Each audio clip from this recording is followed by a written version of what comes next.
In this video, we're talking sewing machines. I'll show you 3 different machines that are from different eras and look different. But here's what's great about sewing machines. While the appearance is different, the fundamentals and basic mechanisms are the same. You'll find many of the same parts on all of these machines. This category of machine is known as a lock stitch machine because it takes a top thread from the spool and a bottom thread from the bobbin and locks them together. These machines are also called drop feed machines because there are feed dogs that drop down and rise to pull the material backwards. Here's some of the parts you'll find on every sewing machine: a hand wheel, a bobbin winder, a spool post for a spool, a tensioner, a take-up arm, the needle, presser foot, and feed dogs. Let's go over each of those parts. The hand wheel, when turned, advances the mechanism of the machine, raising and lowering the needle bar, as well as the take-up arm. This is a tensioner, 2 discs that squeeze the thread and apply tension from the spool before the take-up arm goes down to the needle. The take-up arm pulls the thread, making a tight stitch. This is the presser foot. It looks like a foot and presses down on the fabric. It can be raised and lowered by means of a lever on the back of the machine.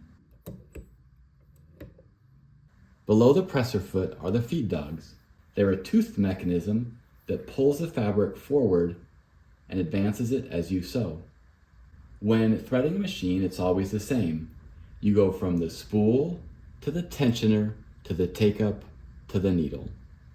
And I'll review that on the other machines as well. While you could turn this hand wheel and sew with this machine, it would be tedious and time consuming and wear your hand out. These machines are fitted with motors to do the manual labor. The motor is controlled by means of a foot pedal. This sits on the ground, and by depressing the button with your foot, it engages the motor and thereby the mechanism of the machine to sew.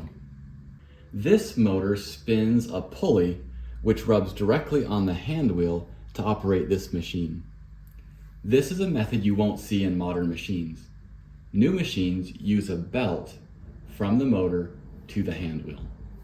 On this machine, you can see that from the motor's pulley, a belt is what is used to turn the hand wheel.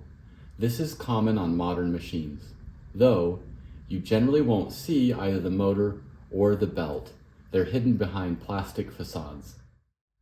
This beautiful Italian-made machine is from the 1950s. While the styling is different, you can tell it has all of the same parts, plus a few more. A hand wheel advances the mechanism of the machine. There are spool posts for spools, a more intricate and robust tensioner, but one that functions on the same principle of using discs to squeeze a thread.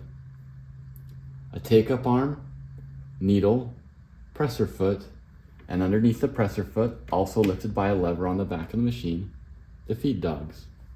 The extra features that this machine has are a reverse button for reversing, a stitch width control for zigzag, needle positioner, as well as a special place for cams to do decorative stitches. On machines that are slightly newer than this that still use cams, they're often built into a cam stack.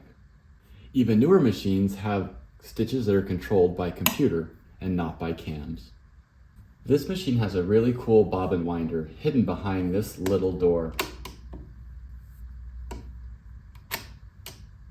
On this machine, you'll notice that both the motor and the belt are hidden. In this shot, you can see a little more of the mechanism of the machinery. In particular, you can see the take-up arm and how it moves in relation to the needle. This third machine is much lighter as it uses more plastic and less metal. It has a built-in cam stack, providing a variety of different decorative stitches. But at its fundamentals, it's very similar to the other machines. It still has a hand wheel that advances the mechanism of the machine. And while you can't see it, there's a tensioner hidden behind the plastic facing. The take-up arm is there just like the other machines, but again, a little more hidden. The needle, presser foot, and feed dogs are all very similar to the other machines. This machine has the added convenience of a drop-in bobbin that's visible through a clear window. You can see how much thread is left on your bobbin. The reverse for this machine is here. This machine is labeled in how to thread it. From the spool post, which is behind here, follow the numbers down to the tensioner, to the take-up, and back down to the needle. An added feature this machine has is an automatic needle threader. This machine's bobbin winder is here on the top.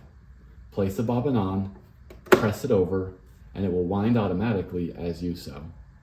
When it's full, it will pop out and stop spinning. When it comes to picking a sewing machine, there are many options, but please don't feel overwhelmed.